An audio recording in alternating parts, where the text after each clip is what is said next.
Hello, ഇന്ന് നമ്മൾ നോക്കാൻ പോകുന്ന ടോപ്പിക്കാണ് ഫങ്ഷൻസ് ഓഫ് സ്റ്റോക്ക് എക്സ്ചേഞ്ച്.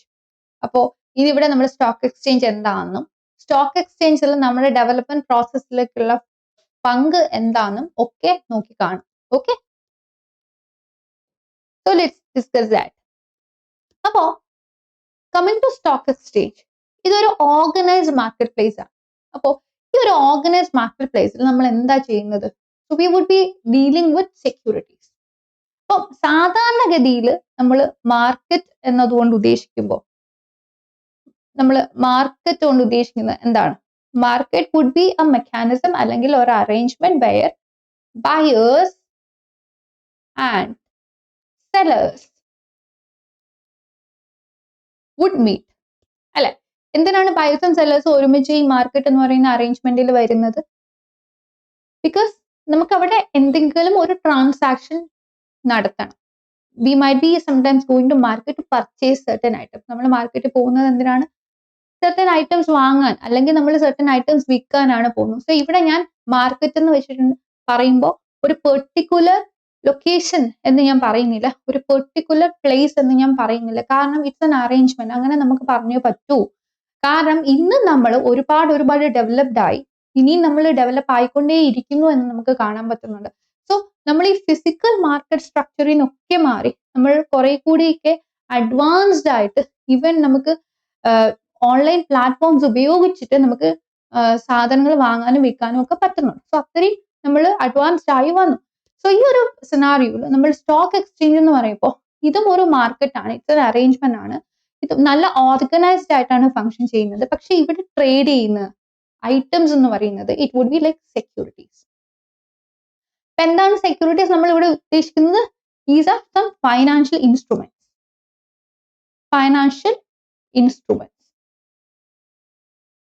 അപ്പോൾ ഫൈനാൻഷ്യൽ ഇൻസ്ട്രുമെന്റ്സ് പല രീതിയിലുണ്ട്. അത് ഷെയർസ് ആവാം, ഡിബഞ്ചർ ആവാം, ബോണ്ട് ആവാം, ഡെറിവേറ്റീവ് ആവാം.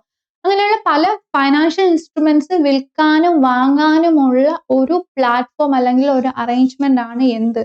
ഈ സ്റ്റോക്ക് എക്സ്ചേഞ്ച്. ഒരു ബേസിക് ആയിട്ടുള്ള ഒരു അണ്ടർസ്റ്റാൻഡിങ് അതാണ്. Now coming to the context of India, ഇന്ത്യയിൽ ഒരുപാട് സ്റ്റോക്ക് എക്സ്ചേഞ്ചസ് ഉണ്ട്. And two prominent stock exchanges out of them are BSE, that is Bombay Stock Exchange, and NSE, that is National Stock Exchange. അപ്പൊ ഇവ രണ്ടുമാണ് നമ്മുടെ നാട്ടിലെ prominent ആയിട്ട് നിൽക്കുന്ന സ്റ്റോക്ക് എക്സ്ചേഞ്ചസ്. ഓക്കെ, അപ്പോ ഇനി ഈ സ്റ്റോക്ക് എക്സ്ചേഞ്ചസ് എന്താണ് നമുക്ക് തരുന്നത്? എന്തൊക്കെ ഫങ്ഷൻസ് ആണ് ഇവർ ചെയ്യുന്നത്? ഇവര് എന്തൊക്കെ പെർഫോമൻസ് ആണ് നമ്മുടെ നാട്ടിൽ നടത്തുന്നത്? അപ്പോൾ ഇവരുടെ ഫങ്ഷനിങ് കൊണ്ട് നമുക്ക് എന്താണ് ഉപയോഗമുള്ളത് എന്നുള്ള കുറെ കാര്യങ്ങൾ നമ്മൾ ഇന്നിവിടെ നോക്കും. Okay, so moving on to the functions of stock exchanges. First of all, it would be providing a ready market for us. Stock exchange എന്ന് പറയുന്നത് ഒരു കണ്ടിന്യൂസ് ആയിട്ടുള്ള റെഗുലർ ആയിട്ടുള്ള ഒരു മാർക്കറ്റ് ആണ് നമുക്ക് ഓഫർ ചെയ്യുന്നത്. അപ്പോൾ ഈ ഒരു കണ്ടിന്യൂസ് ആയിട്ടുള്ള റെഗുലർ ആയിട്ടുള്ള മാർക്കറ്റ് ഉപയോഗിച്ച് നമുക്ക് എന്ത് ചെയ്യാൻ പറ്റും? Sale and purchase of securities ഇത് നടത്താനായിട്ട് പറ്റും. അതായത് ഈ കണ്ടിന്യൂസ് ആയിട്ടുള്ള റെഗുലർ ആയിട്ടുള്ള മാർക്കറ്റ് ഉപയോഗിച്ച് നമുക്ക് ഈ സെക്യൂരിറ്റീസിനെ, അതായത് പല ഫൈനാൻഷ്യൽ ഇൻസ്ട്രുമെന്റ്സിനെ either we can buy or else you can sell. Buy or sell. നമുക്ക് വിൽക്കാനാണ് ഇഷ്ടമെങ്കിൽ വിൽക്കാം, വാങ്ങാനാണ് താല്പര്യമെങ്കിൽ വാങ്ങാം. അപ്പോൾ സെക്യൂരിറ്റീസ് അല്ലെങ്കിൽ ഫൈനാൻഷ്യൽ ഇൻസ്ട്രുമെന്റ്സ് വിൽക്കാനും വാങ്ങാനുമായിട്ടുള്ള ഒരു റെഗുലർ ആൻഡ് കണ്ടിന്യൂസ് മാർക്കറ്റ് അല്ലെങ്കിൽ ഒരു പ്ലാറ്റ്ഫോം നമുക്ക് ആര് തരുന്നുണ്ട്? സ്റ്റോക്ക് എക്സ്ചേഞ്ച് തരുന്നുണ്ട്. സോ ഈ സ്റ്റോക്ക് എക്സ്ചേഞ്ച് ഇങ്ങനെ നമുക്കൊരു പ്ലാറ്റ്ഫോം അല്ലെങ്കിൽ ഒരു മാർക്കറ്റ് മെക്കാനിസം തരുമ്പോൾ what would be the implication of that? ഇതിന്റെ ഇംപ്ലിക്കേഷൻ എന്താണ്? This will be helping in making liquidity. എന്താണ് ലിക്വിഡിറ്റി? ലിക്വിഡിറ്റി എന്ന് പറയുമ്പോൾ നമ്മുടെ കയ്യിലുള്ള ഒരു അസറ്റിനെ നമുക്ക് എത്ര പെട്ടെന്നാണ് ക്യാഷ് ആയിട്ട് കൺവേർട്ട് ചെയ്യാൻ പറ്റുക എന്നുള്ള ഈ ഒരു ഐഡിയ ആണ് നമ്മൾ നോക്കുന്നത്. അപ്പോൾ നമ്മുടെ കയ്യിൽ യൂഷ്വലി കൺവെൻഷണൽ സെൻസിൽ എടുക്കുകയാണെങ്കിൽ നമ്മുടെ കയ്യിൽ ഒരുപാട് അസറ്റുകൾ ഉണ്ടാവാം. നമ്മുടെ കയ്യിൽ പ്രോപ്പർട്ടി ഉണ്ടാവാം, ലാൻഡ് ഉണ്ടാവാം, അതല്ലെങ്കിൽ ഒരു വീട് ഉണ്ടാവാം, ഒരു ബിൽഡിംഗ് ഉണ്ടാവാം, ചിലപ്പോൾ കുറെ ഓർണമെന്റ്സ് ഉണ്ടാവാം. അപ്പൊ ഇതിനൊക്കെ നമുക്ക് എങ്ങനെ പെട്ടെന്ന് വിറ്റ് ക്യാഷ് ആയിട്ട് കൺവേർട്ട് ചെയ്യാൻ പറ്റും എന്ന് നമ്മൾ ചിന്തിക്കാറുണ്ട്. അപ്പോൾ ഗോൾഡ് പോലുള്ള ഓർണമെന്റ്സ് ഒക്കെ ആണെങ്കിൽ ഗോൾഡ് ഒക്കെ ഇപ്പൊ നമുക്ക് പെട്ടെന്ന് തന്നെ ഒരു അത്യാവശ്യത്തിന് മാർക്കറ്റിൽ കൊണ്ടുപോയി വിറ്റ് ഗോൾഡ് ക്യാഷ് ആക്കി മാറ്റാനായിട്ട് പറ്റും. പക്ഷെ അതേപോലെ അല്ല പ്രോപ്പർട്ടി. പ്രോപ്പർട്ടി എന്ന് പറയുമ്പോൾ നമുക്ക് പെട്ടെന്ന് നമ്മൾ ഉദ്ദേശിക്കുന്ന വിലയ്ക്ക് വിറ്റ് ക്യാഷ് ആയിട്ട് കൺവേർട്ട് ചെയ്യാനായിട്ട് പറ്റില്ല, അല്ലെ? അപ്പോ നമ്മൾ ഇവിടെ സെക്യൂരിറ്റീസ് അല്ലെങ്കിൽ നമ്മുടെ ഈ ഫൈനാൻഷ്യൽ ഇൻസ്ട്രുമെന്റ്സിനെ നമുക്ക് മാർക്കറ്റിൽ വിറ്റ് പെട്ടെന്ന് ക്യാഷ് ആയിട്ട് കൺവേർട്ട് ചെയ്യാനായിട്ട് ആര് സഹായിക്കും? ഈ സ്റ്റോക്ക് എക്സ്ചേഞ്ച് സഹായിക്കും. So investors will be able to convert investment into the cash very easy. അപ്പൊ ഇൻവെസ്റ്റ്മെന്റ് എന്താണ് ഇവിടെ പറയുന്നത്? Investment in securities. നമ്മൾ ഈ സെക്യൂരിറ്റീസ് വാങ്ങുമ്പോൾ, ഈ ഫൈനാൻഷ്യൽ ഇൻസ്ട്രുമെന്റ്സ് നമ്മൾ വാങ്ങുമ്പോൾ നമ്മൾ അതിനെ ഒരു ഇൻവെസ്റ്റ്മെന്റ് ആയിട്ടാണ് കണക്കാക്കുന്നത്. കാരണം നമ്മൾ വിചാരിക്കുകയാണ് ഇപ്പൊ എന്റെ കയ്യിൽ പൈസയുണ്ട്, ഞാൻ ഈ പൈസ കൊടുത്തിട്ട് സെക്യൂരിറ്റീസ് വാങ്ങുമ്പോൾ എനിക്ക് നാളെ ഇത് വിറ്റ് കാശാക്കാനായിട്ട് പറ്റും, ഒരുപക്ഷെ എനിക്ക് ഇവിടെ പ്രോഫിറ്റും നല്ല രീതിയിൽ നേടിയെടുക്കാനായിട്ട് പറ്റും എന്നുള്ള ഒരു ഇന്റൻഷനോട് കൂടിയാണ് ഞാൻ ഇന്ന് എന്ത് ചെയ്യുന്നത്, ഈ സെക്യൂരിറ്റീസിനെ വാങ്ങുന്നത്. സോ ഇതിനൊക്കെ ഒരു പ്ലാറ്റ്ഫോം നമുക്ക് റെഡിയാക്കി തരാണ് ആര് ചെയ്യുന്നത്? ഈ സ്റ്റോക്ക് എക്സ്ചേഞ്ചസ് ചെയ്യുന്നത്. Okay, again facilitating capital formation. അപ്പോ നമുക്ക് നോക്കുമ്പോൾ സ്റ്റോക്ക് എക്സ്ചേഞ്ച് പല രീതിയിൽ ഫങ്ഷൻ ചെയ്യും എന്ന് നമ്മൾ ഇന്നത്തെ സെഷനിലൂടെ മനസ്സിലാക്കും. അപ്പൊ ഇപ്പൊ നമ്മൾ നോക്കുന്നത് എങ്ങനെയാണ് നമ്മുടെ സ്റ്റോക്ക് എക്സ്ചേഞ്ച് ക്യാപിറ്റൽ ഫോർമേഷനിലേക്ക് വഴി തെളിക്കുന്നത് എന്നുള്ളതാണ്. സോ ഇവിടെ നമുക്ക് കാണാൻ പറ്റും പല പ്രൈവറ്റ് കമ്പനീസും അവരുടെ ആവശ്യത്തിന് വേണ്ടിയിട്ടുള്ള ഫണ്ട് റേസ് ചെയ്യുന്നത്, അവർക്ക് അവരുടെ ഡെവലപ്മെന്റിന് വേണ്ടി, അവരുടെ എക്സ്പാൻഷന് വേണ്ടി ഉള്ള ഫണ്ട് പബ്ലിക്കിൽ നിന്നും റേസ് ചെയ്യുന്നത് ഇങ്ങനെയുള്ള ഫൈനാൻഷ്യൽ സെക്യൂരിറ്റീസ് വിറ്റുകൊണ്ടാണ്. അപ്പോൾ അവർ അവരുടെ കമ്പനിയുടെ ഷെയർ വിൽക്കുന്നു, അവർ ഡിബഞ്ചർ എന്ന ഫോമലായിട്ട് അവർ ഫൈനാൻഷ്യൽ ഇൻസ്ട്രുമെന്റ് വിൽക്കുന്നു, ചിലപ്പോൾ സ്റ്റോക്ക് തന്നെ ആയിട്ട് ഫൈനാൻഷ്യൽ ഇൻസ്ട്രുമെന്റ് വിൽക്കുന്നു. എന്നിട്ട് എന്ത് ചെയ്യുന്നു? ഫണ്ട് റേസ് ചെയ്യുന്നു, ആൾക്കാരിൽ നിന്നും പബ്ലിക്കിൽ നിന്നും ഫണ്ട് റേസ് ചെയ്യുന്നു. സോ ഇതിന് നമ്മുടെ സ്റ്റോക്ക് എക്സ്ചേഞ്ച് ഒരു പ്ലാറ്റ്ഫോം ആയിട്ട് മാറുകയാണ്. അപ്പോൾ ഷെയറിന്റെ ഫോമിൽ, ഡിബഞ്ചേഴ്സിന്റെ ഫോമിൽ, മറ്റു പല ഫൈനാൻഷ്യൽ ഇൻസ്ട്രുമെന്റ്സിന്റെ ഫോമിൽ ഇവര് സെക്യൂരിറ്റീസ് മാർക്കറ്റ് വിറ്റിട്ട് ആൾക്കാരിൽ നിന്നും ഫണ്ട് വാങ്ങുന്നു. ഈ ഫണ്ട് ഉപയോഗിച്ച്, ഫണ്ട് ഇൻ ദ സെൻസ് പൈസ വാങ്ങുന്നു, ആൻഡ് ഈ പൈസ വാങ്ങിയിട്ട് ഈ പൈസ ഉപയോഗിച്ച് കമ്പനി എക്സ്പാൻഷന് പോകുന്നു. സോ കമ്പനിയെ സംബന്ധിച്ചിടത്തോളം it would be a source of capital formation. Capital ഫോർമേഷന് വേണ്ടിയിട്ടുള്ള ഒരു സോഴ്സ് ആയിട്ട് ഇവിടെ ഈ ഒരു മെക്കാനിസം നടക്കുന്നുണ്ട്. സോ ഗ്രാജുവലി ക്യാപിറ്റൽ ഫോർമേഷൻ ഇങ്ങനെ കൂടി കൂടി കൂടി കൂടി വരുമ്പോൾ അത് ഇക്കണോമിക് ഗ്രോത്തിലേക്കും ഫർദർ അത് ഇക്കണോമിക് ഡെവലപ്മെന്റിലേക്കും വഴിതെളിക്കും. സോ എന്തുകൊണ്ടാണ് ഇക്കണോമിക് ഗ്രോത്തിനെയും ഇക്കണോമിക് ഡെവലപ്മെന്റിനെയും ഞാൻ സെപ്പറേറ്റ് ആയിട്ട് പറഞ്ഞത് എന്ന് ഒരു പക്ഷേ നിങ്ങൾ ചിന്തിക്കുന്നുണ്ടാവും. ആക്ച്വലി നമ്മൾ ഇന്റർചേഞ്ചബിളി ഈ രണ്ട് വേർഡ്സ് ഉപയോഗിക്കുന്നുണ്ടെങ്കിലും ഇത് രണ്ടും തമ്മിൽ ഒരുപാട് വ്യത്യാസമുണ്ട്. So whenever we come to growth, economic growth എന്ന് നമ്മൾ പറയുമ്പോൾ നമ്മൾ ഇവിടെ ഉദ്ദേശിക്കുന്നത് GDP യിൽ ഉള്ള വളർച്ചയാണ്. GDP വളരുന്നു, നമ്മുടെ ഗ്രോസ് ഡൊമസ്റ്റിക് പ്രോഡക്റ്റ് വളരുന്നു, ഇതാണ് ഗ്രോത്ത് കൊണ്ട് ഉദ്ദേശിക്കുന്നത്. സോ നമ്മുടെ ഇൻകം വളരുന്നു, നമ്മുടെ നേഷന്റെ ഇൻകം വളരുന്നു, നാഷണൽ ഇൻകം വളരുന്നു, ഈ ഒരു ഐഡിയ. പക്ഷെ whenever it comes to the idea of development, something more is added here. Development എന്ന് പറയുമ്പോൾ ഗ്രോത്തിന്റെ കൂടെ we need to have something more, that is growth plus structural changes. Structural changes. എന്താണ് structural changes? Structural changes എന്ന് പറയുമ്പോൾ നമ്മുടെ ഇക്കോണമിയിലെ investment in the form of infrastructural development, ഇൻഫ്രാസ്ട്രക്ചറിൽ വരുന്ന ഇംപ്രൂവ്മെന്റ്, നമ്മുടെ ക്വാളിറ്റി ഓഫ് ലൈഫ്, ആൾക്കാരുടെ ക്വാളിറ്റി ഓഫ് ലൈഫ്, ആൾക്കാരുടെ വെൽബീയിങ്, വെൽഫെയർ, അങ്ങനെ കുറെ കാര്യങ്ങൾ ഇവിടെ വരുന്നുണ്ട്. ആൾക്കാർക്ക് നേരെ ചൊവ്വേ ഹെൽത്ത് സർവീസ് കിട്ടുന്നുണ്ടോ, നല്ല ക്വാളിറ്റി എഡ്യൂക്കേഷൻ കൊടുക്കാൻ ഗവൺമെന്റിന് പറ്റുന്നുണ്ടോ, ഇങ്ങനെ കുറെ കാര്യങ്ങളാണ് ഈ സ്ട്രക്ചറൽ ചേഞ്ചസിൽ വരുന്നത്. അഗൈൻ സിറ്റി ലെവലിലുള്ള പൊല്യൂഷൻ കൺട്രോൾ ചെയ്യാൻ പറ്റുന്നുണ്ടോ, വയലൻസ് പല ഏരിയാസിലും വയലൻസ് എന്ന് പറയുന്ന ഒരു സംഭവം സ്പ്രെഡ് ആയിക്കൊണ്ടിരിക്കുന്നു, അത് ഗവൺമെന്റിന് ഒന്ന് മോണിറ്റർ ചെയ്ത് കൺട്രോൾ ചെയ്യാൻ പറ്റുന്നുണ്ടോ. ഇതാണ് ആൾക്കാരുടെ ക്വാളിറ്റി ഓഫ് ലൈഫ് ഇംപ്രൂവ് ചെയ്യുന്ന കുറെ factors which will be later taken S structural aspect. ഒരു ഇക്കോണമിയുടെ സ്ട്രക്ചറിൽ തന്നെ കൊണ്ടുവരുന്ന മാറ്റങ്ങൾ, നല്ല മാറ്റങ്ങൾ, അപ്പൊ നമ്മുടെ ഗ്രോത്തിന്റെ കൂടെ നമ്മുടെ GDP-യുടെ ഈ ഇംപ്രൂവ്മെന്റിന്റെ കൂടെ തന്നെ നല്ല നല്ല സ്ട്രക്ചറൽ മാറ്റങ്ങളും നമ്മുടെ ഇക്കോണമിയിൽ വരുമ്പോൾ ഇതിനെ രണ്ടിനെയും കൂടെ ക്ലബ് ചെയ്തിട്ട് നമുക്ക് എന്തെന്ന് വിളിക്കാം, ഡെവലപ്മെന്റ് എന്ന് വിളിക്കാം. അപ്പൊ നമ്മുടെ ഈ സ്റ്റോക്ക് എക്സ്ചേഞ്ച് ക്യാപിറ്റൽ ഫോർമേഷന് വഴി തെളിക്കുന്നതോടൊപ്പം തന്നെ ഇവര് ഇക്കണോമിക് ഗ്രോത്തിലേക്കും ഇക്കണോമിക് ഡെവലപ്മെന്റിലേക്കും നമ്മളെ നയിക്കുന്നുണ്ട്. Now, taking you to the functions of stock exchanges again, it will be helping in price discovery.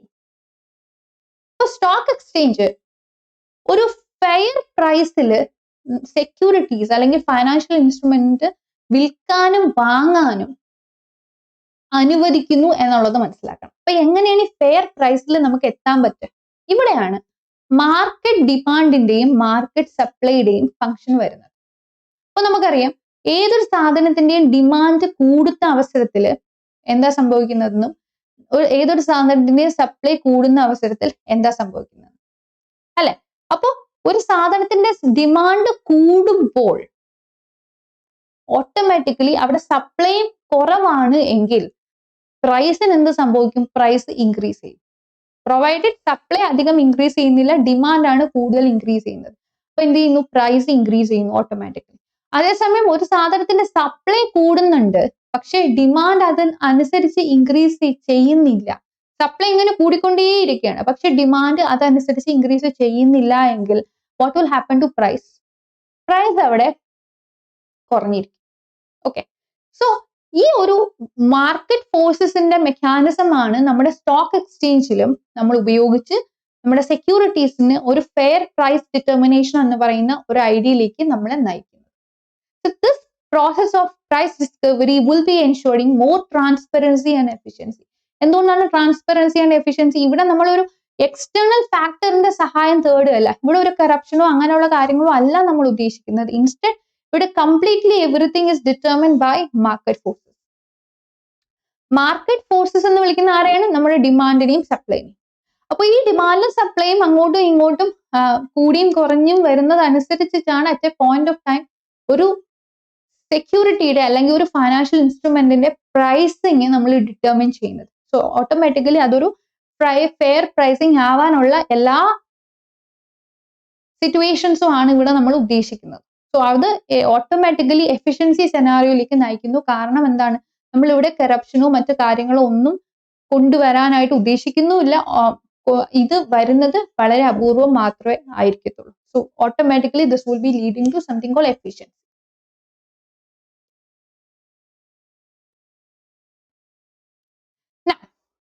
നേരത്തെ പറഞ്ഞ ഫംഗ്ഷൻ തന്നെയാണ് സ്റ്റോക്ക് എക്സ്ചേഞ്ചസ് എപ്പോഴും ലിക്വിഡിറ്റിയിലേക്ക് നയിക്കുന്നു എന്നുള്ളതാണ്. അതായത് ഇൻവെസ്റ്റേഴ്സിന് എപ്പോഴാണോ അവർക്ക് സെക്യൂരിറ്റീസ് വാങ്ങാൻ താല്പര്യം, അപ്പോൾ അതനുസരിച്ചിട്ട് അവർക്ക് വാങ്ങാനുള്ള ഒരു പ്ലാറ്റ്ഫോം വേണ്ട സ്റ്റോക്ക് എക്സ്ചേഞ്ച് കൊടുക്കുന്നു. എപ്പോഴാണോ അവർക്ക് ഇത് വിൽക്കാൻ താല്പര്യം, അപ്പോൾ ഇത് അനുസരിച്ചിട്ടുള്ള ഒരു പ്ലാറ്റ്ഫോമും നമ്മുടെ സ്റ്റോക്ക് എക്സ്ചേഞ്ച് കൊടുക്കുന്നു. സോ ഇൻവെസ്റ്റേഴ്സിനെ സംബന്ധിച്ചിടത്തോളം സെക്യൂരിറ്റീസ് വാങ്ങാനും വിൽക്കാനും എപ്പോ വേണമെങ്കിലും അവർക്ക് പോസിബിൾ ആണ്.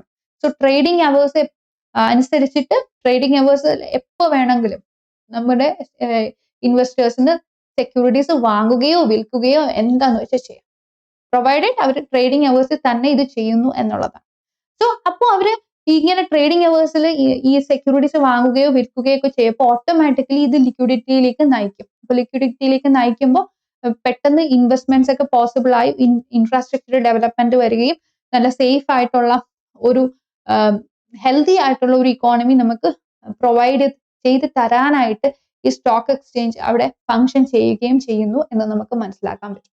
സോ എന്തുകൊണ്ടാണ് ഇൻവെസ്റ്റ്മെന്റ് സേഫർ എന്ന് പറയുന്നത്? കാരണം നമ്മൾ ഓൾറെഡി പറഞ്ഞു ഇത് ഒരു ട്രാൻസ്പെറന്റ് സെനാറിയോനെ പറ്റിയിട്ടാണ് പറയുന്നത്. ട്രാൻസ്പെറൻസി വലിയ തോതിൽ ഇൻക്രീസ് ചെയ്യുന്ന ഒരു കേസാണ് നമ്മൾ ഉദ്ദേശിക്കുന്നത്. ഒരു കാരണവശാലും കറപ്ഷൻ കൊണ്ടുവരുന്ന രീതിയല്ല നമ്മൾ പറയുന്നത്. ഇൻസ്റ്റഡ് ഇവിടുത്തെ പ്രൈസിങ് തീരുമാനിക്കുന്നത് ഒരിക്കലും ഒരു പൊളിറ്റിക്കൽ പാർട്ടിയോ അല്ലെങ്കിൽ ഏതെങ്കിലും ഒരു പെർട്ടിക്കുലർ ഡിപ്പാർട്ട്മെന്റോ ഒന്നുമല്ല. Instead the market forces will be having all the control to determine the prices. Market forces ആണ് കാര്യങ്ങൾക്ക് തീരുമാനം എടുക്കാനായിട്ടും അധികാരമുള്ളത് എന്നുള്ളത് നമുക്ക് കാണാൻ പറ്റും. അതുകൊണ്ട് തന്നെ ഇവിടെ കാര്യങ്ങൾ എഫിഷ്യന്റ് ആണ്, ഇഫക്റ്റീവ് ആണ്, ട്രാൻസ്പെറന്റ് ആണ്.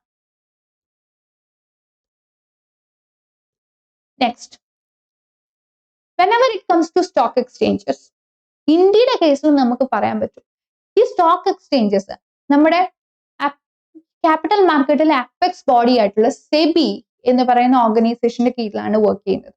So SEBI is securities and exchange board of India. ഇങ്ങനെയുള്ള ഒരു അപെക്സ് ബോഡി ഇന്ത്യയിലുണ്ട്. ഇന്ത്യയുടെ ക്യാപിറ്റൽ മാർക്കറ്റിന്റെ എല്ലാ കാര്യങ്ങളും നോക്കി നടത്തുന്നത്, മോണിറ്ററിങ് ചെയ്യുന്നത്, റെഗുലേഷൻസ് കൊടുക്കുന്നത്, ഇൻസ്ട്രക്ഷൻസ് പ്രൊവൈഡ് ചെയ്യുന്നത് ഒക്കെ തന്നെ സെബിയാണ്. അപ്പോൾ ഇന്ത്യയിൽ ഇങ്ങനെയുള്ള ഒരു ബോഡി ഉള്ളതുപോലെ തന്നെ മറ്റ് രാജ്യങ്ങളിലും ഇതേപോലുള്ള ക്യാപിറ്റൽ മാർക്കറ്റിൽ റെഗുലേറ്റ് ചെയ്യുന്ന ബോഡീസ് ഉണ്ട്. So these bodies would be or these institution would be monitoring and regulating the capital market functionings. അപ്പോൾ ക്യാപിറ്റൽ മാർക്കറ്റ് എന്ന് പറഞ്ഞ ന്യൂ ഐഡിയ നമ്മളിപ്പോൾ ഇവിടെ കൊണ്ടുവന്നു. Capital market would be dealing with long term funds. Long term ഫണ്ട്സിന്റെ dealings ആണ് capital മാർക്കറ്റിൽ നമ്മൾ കൺസിഡർ ചെയ്യുന്നത്. അപ്പോൾ ഇങ്ങനെ ലോങ് ടേമിലുള്ള ഇൻവെസ്റ്റ്മെന്റ് പോസിബിലിറ്റീസ് നമ്മൾ നോക്കുമ്പോൾ ഇവിടെ കുറച്ച് റിസ്ക് ഇൻവോൾവ് ആയിട്ട് വരുന്നുണ്ട്. കാരണം ഇന്ന് നമ്മൾ ഒരു സെക്യൂരിറ്റി ഒരു പെർട്ടിക്കുലർ എമൗണ്ട് ഓഫ് രൂപയ്ക്ക് നമ്മൾ വാങ്ങുന്നു എന്ന് വിചാരിക്കാം. അപ്പൊ നമ്മൾ വിചാരിക്കുകയാണ് ഇത്ര വർഷം കഴിഞ്ഞിട്ട് നമ്മൾ ഇത് വിൽക്കുമ്പോൾ നമുക്ക് എത്ര രൂപയായിരിക്കാം കിട്ടുന്നത് എന്നുള്ള ഒരു എക്സ്പെക്ടേഷനും കൂടി അനുസരിച്ചിട്ടാണ് നമ്മൾ ഇന്നിപ്പോ സെക്യൂരിറ്റി വാങ്ങുന്നത്. ഒരു പക്ഷേ നമ്മൾ ഈ പറഞ്ഞ പീരീഡ് കഴിഞ്ഞ് ഇത് വിൽക്കുമ്പോൾ നമ്മൾ ഉദ്ദേശിച്ച റിട്ടേൺ കിട്ടുന്നില്ല എങ്കിൽ അവിടെ ഒരു റിസ്ക് എലമെന്റ് വലിയ തോതിൽ തന്നെ നമ്മുടെ ഇൻവെസ്റ്റേഴ്സിനെ ഹോണ്ട് ചെയ്യുന്നു എന്ന് പറയേണ്ടി വരും. കാരണം ഈ റിസ്ക് കാരണം ഇൻവെസ്റ്റേഴ്സിനെ ഒരു ലോസിലേക്ക് നയിക്കപ്പെടുകയും ചെയ്യും. അപ്പോൾ ഇതൊന്നും ഭയങ്കരമായിട്ടുള്ള രീതിയിൽ നെഗറ്റീവായിട്ട് നമ്മുടെ ഇൻവെസ്റ്റേഴ്സിനെ ബാധിക്കാതിരിക്കാൻ വേണ്ടിയിട്ടും നമ്മുടെ SEBI, securities and exchange board of India നല്ല തോതിൽ എഫേർട്ട് എടുത്ത് ഫംഗ്ഷൻ ചെയ്യുന്നുണ്ട്. അപ്പോൾ ഇതേപോലെയുള്ള പല റെഗുലേറ്ററി ബോഡീസും പല രാജ്യങ്ങളിലും നിലനിൽക്കുന്നത് കൊണ്ട് തന്നെ ക്യാപിറ്റൽ മാർക്കറ്റ് ഫംഗ്ഷൻ ഒരു പരിധി വരെ നമുക്ക് റിസ്കിൽ നിന്നും മാറ്റി മുന്നോട്ട് കൊണ്ടുപോകാൻ പറ്റും എന്ന് പറയും. എന്നാൽ കൂടി നമ്മുടെ ബാങ്കിങ് റിലേറ്റഡ് ആക്ടിവിറ്റീസ് വെച്ച് കമ്പയർ ചെയ്യുമ്പോൾ capital market is something which is identified as so risky. But since ഈ സ്റ്റോക്ക് എക്സ്ചേഞ്ച് സെബിയുടെ കീഴിൽ വരുന്നതുകൊണ്ടും സെബി നല്ല രീതിയിൽ മോണിറ്ററിങ് ഇവിടെ നടത്തുന്നതുകൊണ്ടും സെബിയുടെ ഗൈഡ്ലൈൻസ് അനുസരിച്ചിട്ട് വേണം ഈ സ്റ്റോക്ക് എക്സ്ചേഞ്ച് ഫംഗ്ഷൻ ചെയ്യേണ്ടത് എന്നുള്ളത് കൊണ്ടും തന്നെ ഈ സ്റ്റോക്ക് എക്സ്ചേഞ്ചിൽ ഒരു കാരണവശാലും അൺഫെയർ പ്രൈസിങ് വരാൻ നമ്മുടെ സെബി സമ്മതിക്കില്ല. സെബി പറയും നിങ്ങളുടെ അസറ്റിനെ പ്രൈസ് ചെയ്യുമ്പോൾ, നിങ്ങൾ നിങ്ങളുടെ സെക്യൂരിറ്റീസിനെ പ്രൈസ് ചെയ്യുമ്പോൾ ensure that you follow some kind of fair prices. Market ഡിമാൻഡിനെയും മാർക്കറ്റ് സപ്ലൈനും അനുസരിച്ച് മാത്രം നിങ്ങൾ പ്രൈസിങ് നടത്തുക. അതല്ലെങ്കിൽ we will be checking, we will be finding you as a culprit and we will be definitely giving you punishment എന്നുള്ള രീതിയിൽ സെബി പറഞ്ഞ് വേണ്ട വിധത്തിലുള്ള റെഗുലേറ്ററി മെക്കാനിസം, പണിഷ്മെന്റ് മെക്കാനിസം ഒക്കെ എടുക്കാനുള്ള authority സെബിക്കുണ്ട്.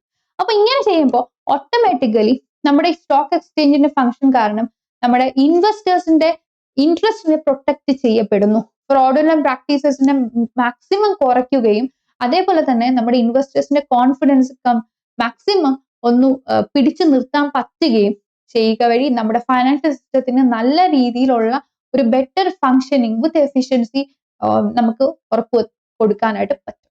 So that is again yet another kind of functioning which will be happening with the involvement of stock exchanges. ഒരു കാരണവശാലും SEBI direct ആയിട്ട് നമ്മുടെ ഇൻവെസ്റ്റേഴ്സിലേക്ക് ഇറങ്ങി ചെല്ലുകയല്ല ചെയ്യുന്നത്. SEBI would be doing everything through stock exchange. Stock exchanges വഴിയാണ് സെബി എന്ത് ചെയ്യുന്നത്, ഈ ഇൻവെസ്റ്റേഴ്സിന്റെ ഇൻട്രസ്റ്റിനെയൊക്കെ പ്രൊട്ടക്ട് ചെയ്യുന്നു എന്നുള്ളത് ഉറപ്പുവരുത്തുന്നത്. Okay, so that is one of the means. Definitely SEBI ഇൻവെസ്റ്റേഴ്സിന് വേണ്ട അവയർനെസ്സും ട്രെയിനിങ്ങും ഒക്കെ കൊടുക്കുന്നുണ്ട്. പക്ഷെ അത് കൂടാണ്ട് സെബി ചെയ്യുന്ന കുറച്ച് കാര്യങ്ങൾ ഇങ്ങനെയാണ്, അത് സ്റ്റോക്ക് എക്സ്ചേഞ്ചസ് വഴി. ഓക്കെ,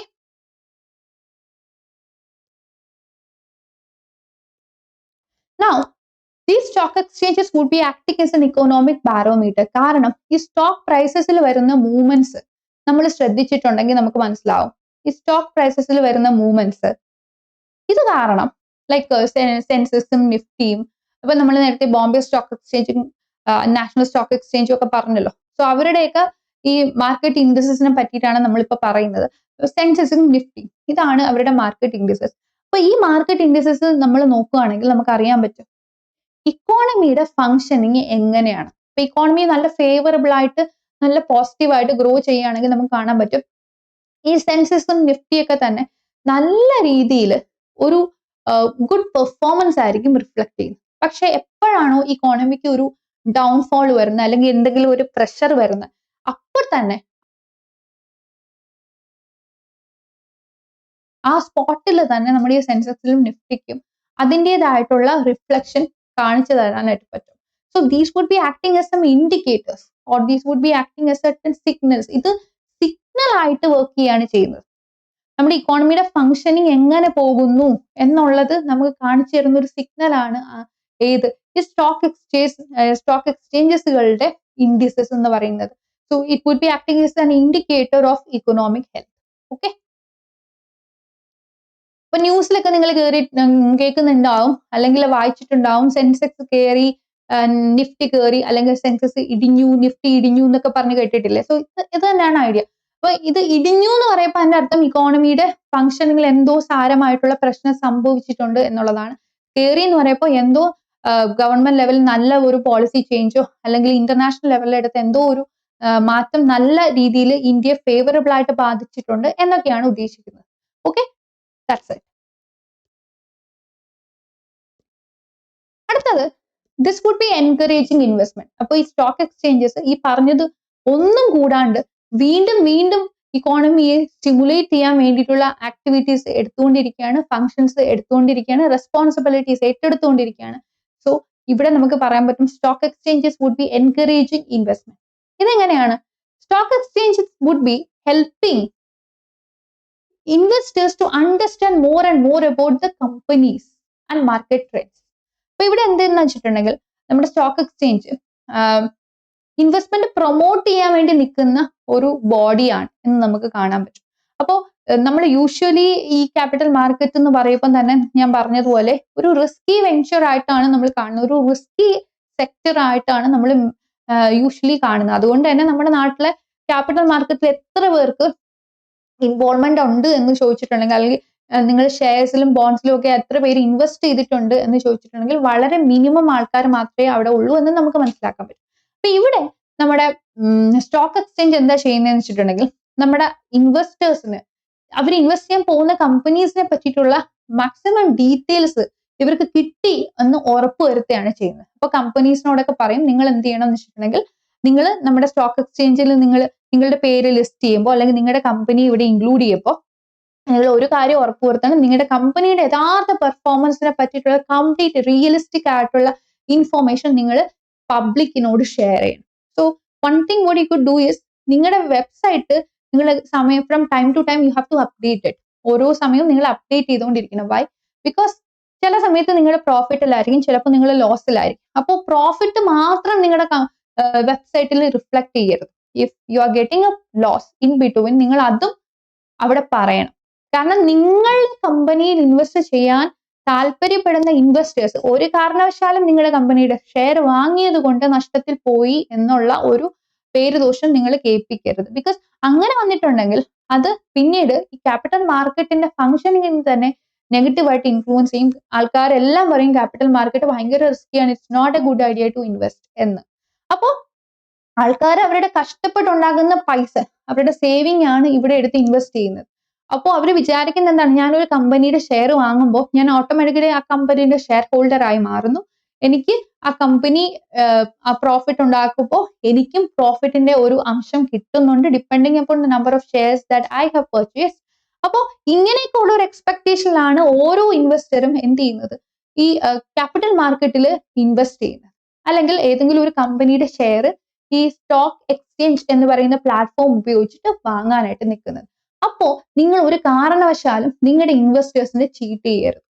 ഇത് എപ്പോഴും നമ്മുടെ സ്റ്റോക്ക് എക്സ്ചേഞ്ചസ് ആ സ്റ്റോക്ക് എക്സ്ചേഞ്ചസിൽ ഏത് സ്റ്റോക്ക് എക്സ്ചേഞ്ചിനെ പറ്റിയിട്ടാണോ നമ്മൾ പറയുന്നത്, whatever be the stock exchange which we are taking into consideration, ഇപ്പോൾ ബോംബെ സ്റ്റോക്ക് എക്സ്ചേഞ്ചോ നാഷണൽ സ്റ്റോക്ക് എക്സ്ചേഞ്ചോ അല്ലെങ്കിൽ മറ്റ് സ്റ്റോക്ക് എക്സ്ചേഞ്ചസ് ആയിക്കോട്ടെ, ഏത് സ്റ്റോക്ക് എക്സ്ചേഞ്ചിനെ പറ്റിയിട്ടാണോ നമ്മൾ പറയുന്നത് അതത്തെ സ്റ്റോക്ക് എക്സ്ചേഞ്ച് എന്ത് ചെയ്യുന്നു വെച്ചിട്ടുണ്ടെങ്കിൽ ആ സ്റ്റോക്ക് എക്സ്ചേഞ്ചിൽ ലിസ്റ്റ് ചെയ്തിട്ടുള്ള കമ്പനീസിന്റെ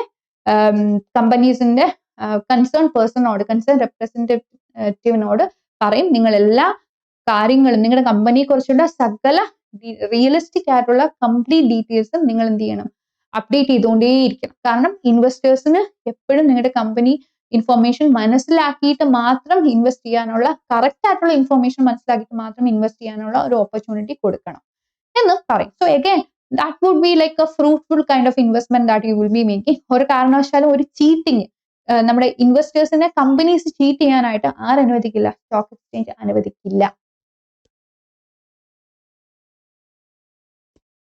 അടുത്തതാണ് facilitating transfer of ownership. When stock exchanges are traded, ownership is transferred smoothly without legal complications. Stock എക്സ്ചേഞ്ചസിൽ സെക്യൂരിറ്റീസ് ട്രേഡ് ചെയ്യുമ്പോൾ, when securities are traded in stock exchanges, ownership എന്ത് ചെയ്യുന്നു? ഒരാളിൽ നിന്ന് മറ്റൊരാളിലേക്ക് ട്രാൻസ്ഫർ ചെയ്യുകയാണ്, അല്ലെ? അതായത് ഒരു കമ്പനി അവരുടെ ഷെയർ, കമ്പനി നമ്മുടെ സ്റ്റോക്ക് എക്സ്ചേഞ്ചിൽ ലിസ്റ്റ് ചെയ്തിട്ട് അവരുടെ ഷെയർ എന്ത് ചെയ്യാണ്? വേറൊരാളിലേക്ക് വിൽക്കുകയാണ്. സോ ലെറ്റ് ഇറ്റ് ബി ഒരു ഇൻവെസ്റ്റർ ഈ ഒരു ഷെയർ വാങ്ങിക്കുകയാണ്. അപ്പൊ എന്താണ് ഈ കമ്പനി ചെയ്യുന്നത്?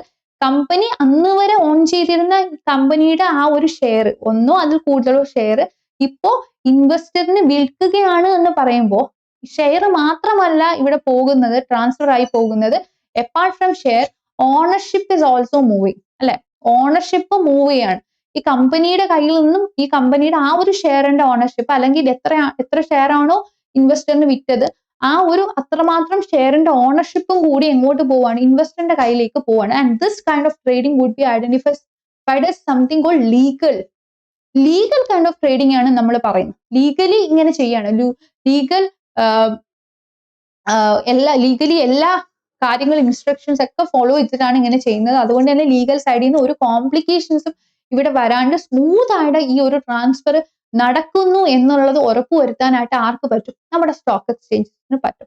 So there would be something called free transferability. Free transferability എന്ന് പറയുമ്പോൾ ഭയങ്കര സ്മൂത്ത് ആയിട്ട് ഇത് ട്രാൻസ്ഫർ ചെയ്യാനായിട്ട്, നമ്മുടെ ഷെയറും അതേപോലെ തന്നെ ഓണർഷിപ്പും ട്രാൻസ്ഫർ ചെയ്യാനായിട്ട് ഇവിടെ പോസിബിലിറ്റി ഒരുക്കി തരികയാണ് ആര്? നമ്മുടെ സ്റ്റോക്ക് എക്സ്ചേഞ്ചസ്. അഗൈൻ തീർന്നിട്ടില്ല, ഇനിയും ഇങ്ങനെ ഫങ്ഷൻസ് കൂടി വരാണ്. ഇവിടെ stock exchanges would be supporting corporate governance. അതെങ്ങനെയാണ്? നമ്മുടെ സ്റ്റോക്ക് എക്സ്ചേഞ്ചസ് ലിസ്റ്റ് ചെയ്ത കമ്പനീസ് ഡെഫിനറ്റ്ലി സ്റ്റോക്ക് എക്സ്ചേഞ്ച് പറയുന്ന റൂൾസ് ആൻഡ് റെഗുലേഷൻസ് അതനുസരിച്ച് തന്നെ ഫോളോ ചെയ്ത് പോകണം. റൂൾസും റെഗുലേഷൻസും ഒക്കെ. ഇപ്പൊ സ്റ്റോക്ക് എക്സ്ചേഞ്ച് കുറെ ഗൈഡ് ലൈൻസ് നമ്മുടെ ലിസ്റ്റഡ് കമ്പനീസിന് കൊടുക്കും. ആ കമ്പനീസ് എല്ലാം തന്നെ അതനുസരിച്ചിട്ട് സമയാസമയം റിപ്പോർട്ട് സ്റ്റോക്ക് എക്സ്ചേഞ്ചസിന് കൊടുക്കണം. അപ്പൊ ഇതൊക്കെ ഉണ്ടെങ്കിൽ ഓട്ടോമാറ്റിക്കലി ട്രാൻസ്പെറൻസി അവിടെ കൂടുകയാണ്, അല്ലെ? അപ്പോൾ സ്റ്റോക്ക് എക്സ്ചേഞ്ച് ചെക്കും ചെയ്യും, ഈ കമ്പനീസിനോട് പറഞ്ഞ കാര്യങ്ങളൊക്കെ ചെയ്യുന്നുണ്ടോ. നമ്മൾ പറഞ്ഞു, കമ്പനീസിനോട് പറഞ്ഞു, നിങ്ങളുടെ യഥാർത്ഥ പ്രസന്റ് പെർഫോമൻസിനെ പറ്റിയിട്ടുള്ള അപ്ഡേഷൻ നിങ്ങൾ നിങ്ങളുടെ സൈറ്റിൽ കൊടുക്കണം, നിങ്ങൾ ഞങ്ങൾക്ക് തരുന്ന റിപ്പോർട്ടിൽ തരണം. ഇതൊക്കെ ശരിക്കും ചെയ്യുന്നുണ്ടോ, സമയാസമയം ചെയ്യുന്ന രീതിയൊക്കെ ശരിയാണോ എന്നൊക്കെ അറിയാനായിട്ട് നമ്മുടെ സ്റ്റോക്ക് എക്സ്ചേഞ്ച് കൃത്യമായിട്ടുള്ള മോണിറ്ററിംഗ് നടത്തുന്നുണ്ട്. ചെക്കിങ്ങും റീചെക്കിങ്ങും ഓഡിറ്റിങ്ങും ഒക്കെ തന്നെ നടത്തുന്നുണ്ട്. So that will help in proper governance. ഒരു ഗവർണൻസ് സ്റ്റാൻഡേർഡ് നല്ല രീതിയിൽ മെയിൻറ്റെയിൻ ചെയ്ത് കൊണ്ടുപോയി ആൾക്കാർക്ക് അധികം റിസ്ക് ഇല്ലാത്ത രീതിയിൽ നമ്മുടെ ക്യാപിറ്റൽ മാർക്കറ്റിൽ ഫംഗ്ഷൻ ചെയ്യാനും ഇൻവോൾവ് ചെയ്യാനും പാർട്ടിസിപ്പേറ്റ് ചെയ്യാനും വേണ്ടിയിട്ടുള്ള ഒരു സൗകര്യം ആരൊരുക്കി തരുന്നുണ്ട്? സ്റ്റോക്ക് എക്സ്ചേഞ്ചസ് ഒരുക്കി തരുന്നുണ്ട് എന്നും പറയാൻ പറ്റും. Again providing scope for speculation. ഇതാണ് മെയിൻ. നമ്മുടെ സ്റ്റോക്ക് എക്സ്ചേഞ്ച് എന്ന് പറയുമ്പോൾ സ്പെക്കുലേഷൻ കഴിഞ്ഞിട്ടേ മറ്റു കാര്യങ്ങളുള്ളൂ. ഈ സ്പെക്കുലേഷൻ നേരെ നടക്കാനാണ് എന്ത് ചെയ്യുന്നത്? സ്റ്റോക്ക് എക്സ്ചേഞ്ച് ഇത്തരം അവസരങ്ങൾ നമുക്ക് ഒരുക്കി തരുന്നു. സോ സ്പെക്കുലേഷൻ എന്ന് പറയുമ്പോൾ ഒന്നുമില്ല, നമ്മൾ എന്ത് ചെയ്യുന്നു? സാധാരണ മാർക്കറ്റിൽ പോയി ഒരു സാധനം വാങ്ങുന്നു, പിന്നീട് കുറച്ചു കാലം കഴിയുമ്പോൾ നമ്മൾ ഇത് റീസെൽ ചെയ്യുന്നു എന്നൊക്കെ നമ്മൾ പറയുമല്ലോ, നമ്മൾ ചെയ്യുന്ന കാര്യമാണ്. സോ ഇതേപോലെ തന്നെ നമ്മുടെ സ്റ്റോക്ക് എക്സ്ചേഞ്ചിൽ നമുക്ക് പോയിട്ട് സെക്യൂരിറ്റീസ് അല്ലെങ്കിൽ ഫൈനാൻഷ്യൽ ഇൻസ്ട്രുമെന്റ്സ് വാങ്ങിയിട്ട് നമുക്ക് പിന്നീട് ഇത് വിൽക്കാൻ പറ്റും. So whenever we are selling it, something called liquidity is taken into consideration. നമുക്ക് എത്ര പെട്ടെന്ന് ഇത് ക്യാഷ് ആയിട്ട് കൺവേർട്ട് ചെയ്യാൻ പറ്റും എന്നുള്ള ഒരു ആസ്പെക്ട് നമ്മൾ ഇവിടെ എടുക്കുന്നു. So this would maintain something called market stability. അപ്പൊ ഈ സ്റ്റെബിലിറ്റി കൊണ്ടുവരണം എന്നുള്ളത് നമ്മുടെ ആഗ്രഹമാണ്. മാർക്കറ്റിൽ സ്റ്റെബിലിറ്റി കൊണ്ടുവരണം എന്നുള്ളത് നമ്മുടെ ആഗ്രഹമാണ്. പക്ഷെ ഇത് എപ്പോഴും പ്രോപ്പർ ആവണം എന്നില്ല. കാരണം മാർക്കറ്റിനെ സംബന്ധിച്ചിടത്തോളം ഫ്ലക്ച്വേഷൻസ് ആണ് ഇങ്ങനെ വന്നുകൊണ്ടേയിരിക്കുന്നത്. ഫ്ലക്ച്വേഷൻസ് കാര്യം എന്താണ്? മാർക്കറ്റിൽ എപ്പോഴും മാറ്റങ്ങളാണ്. It's all about dynamic scenario. ഒരു കോൺസ്റ്റന്റ് സ്റ്റാറ്റിക് സെനാറിയോ അല്ല, instead it is A dynamic scenario. So എപ്പോഴും ഇങ്ങനെ മാറ്റങ്ങൾ വന്നുകൊണ്ടിരിക്കും, ഫ്ലക്ച്വേഷൻസ് വന്നുകൊണ്ടിരിക്കും. സോ സ്റ്റെബിലിറ്റി അറ്റൈൻ ചെയ്യാനായിട്ട് നമ്മളെ കൊണ്ട് പറ്റുന്നതെല്ലാം നമ്മൾ ചെയ്യുന്നു.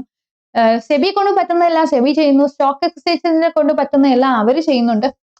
ഓരോ കമ്പനീസും അവരവരെ കൊണ്ട് ചെയ്യാൻ പറ്റുന്നതൊക്കെ ചെയ്യാനായിട്ട് ശ്രമിക്കുന്നുണ്ട്. ബട്ട് സ്റ്റിൽ ചില സമയത്തും ഡിമാൻഡ് സപ്ലൈ ഒന്നും നമ്മൾ പിടിച്ചാൽ നിൽക്കുന്നതല്ല.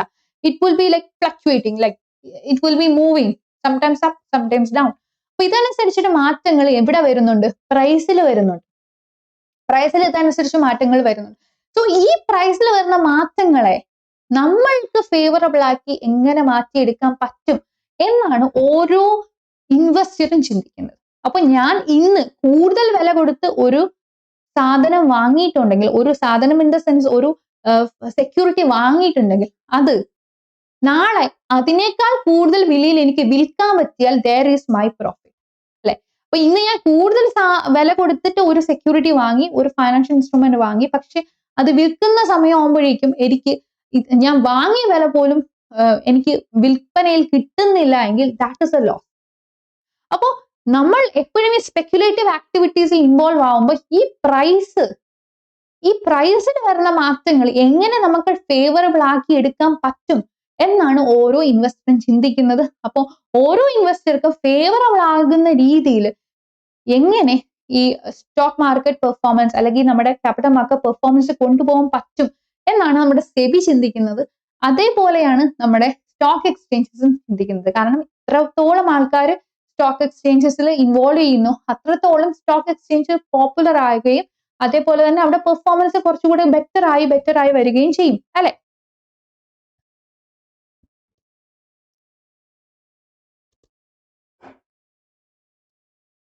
അപ്പോ നമ്മൾ ഇന്ന് പഠിച്ചത് എന്താണ്? Functions of stock exchange. നമ്മൾ സ്റ്റോക്ക് എക്സ്ചേഞ്ച് എന്താണെന്ന് പഠിച്ചു. അപ്പൊ ഇത്രയും ഫങ്ഷൻസ് പഠിച്ചപ്പോൾ തന്നെ നമുക്ക് മനസ്സിലായി സ്റ്റോക്ക് എക്സ്ചേഞ്ചസ് എന്ന് പറയുന്നത് വെറുതെ ഒന്നുമല്ല. So when it comes to the financial system or financial development of a country, ഇത് വളരെ വളരെ വലിയൊരു റോളാണ് വഹിക്കുന്നത്. സോ ഇതിന് it is playing a very important role when it comes to mobilising savings. ആൾക്കാരുടെ സേവിങ്സ് ഇൻവെസ്റ്റ്മെന്റ് ആയിട്ട് കൺവേർട്ട് ചെയ്യപ്പെടാനായിട്ട് വലിയൊരു പ്ലാറ്റ്ഫോം ഒരുക്കി തരികയാണ് ആര് ചെയ്യുന്നത്? ഈ സ്റ്റോക്ക് എക്സ്ചേഞ്ചസ് ചെയ്യുന്നത്. ഓട്ടോമാറ്റിക്കലി നമ്മുടെ അസറ്റിനെ എത്രയും പെട്ടെന്ന് നമ്മുടെ ഫൈനാൻഷ്യൽ അസറ്റിനെ ലിക്വിഡ് ആക്കി മാറ്റാനായിട്ട്, ക്യാഷ് ആയിട്ട് കൺവേർട്ട് ചെയ്യാനായിട്ട്, ലിക്വിഡിറ്റി അവിടെ എൻഹാൻസ് ചെയ്യാൻ വേണ്ടിയിട്ട്, ട്രാൻസ്പെറൻസി അവിടെ പ്രൊമോട്ട് ചെയ്യാൻ വേണ്ടിയിട്ട്, ഇതുവഴിയൊക്കെ ഇക്കണോമിക് ഗ്രോത്തും ഡെവലപ്മെന്റും പോസിബിൾ ആക്കി തരാൻ വേണ്ടിയിട്ട് ഒക്കെ തന്നെ നമ്മുടെ സ്റ്റോക്ക് എക്സ്ചേഞ്ച് ശ്രമിക്കുന്നുണ്ട്. അതുകൊണ്ട് തന്നെയാണ് ഇവർക്ക് ഇത്രയും ഫങ്ഷൻസും വരുന്നത്. So we could find that stock exchanges ഇല്ലാത്ത ഒരു ഇന്ത്യയെ പറ്റിയിട്ട്, ലോകത്തെ പറ്റിയിട്ട് നമുക്ക് ചിന്തിക്കാൻ പോലും പറ്റാത്ത ഒരവസ്ഥയായി പോയി. കാരണം അത്രമാത്രം ഇൻവോൾവ്മെന്റ് ആണ് സ്റ്റോക്ക് എക്സ്ചേഞ്ച് നമ്മുടെ ഡെവലപ്മെന്റ് പ്രോസസ്സിൽ കാണിക്കുന്നത്. So whatever be the economy that we are considering, whichever be the kind of economy that we are taking into consideration, ഈ സ്റ്റോക്ക് എക്സ്ചേഞ്ചസ് അവിടെ വളരെ വളരെ വലിയൊരു പങ്ക് തന്നെ വഹിക്കുന്നു when it comes to development of the entire economy. Okay, so that is it all for today.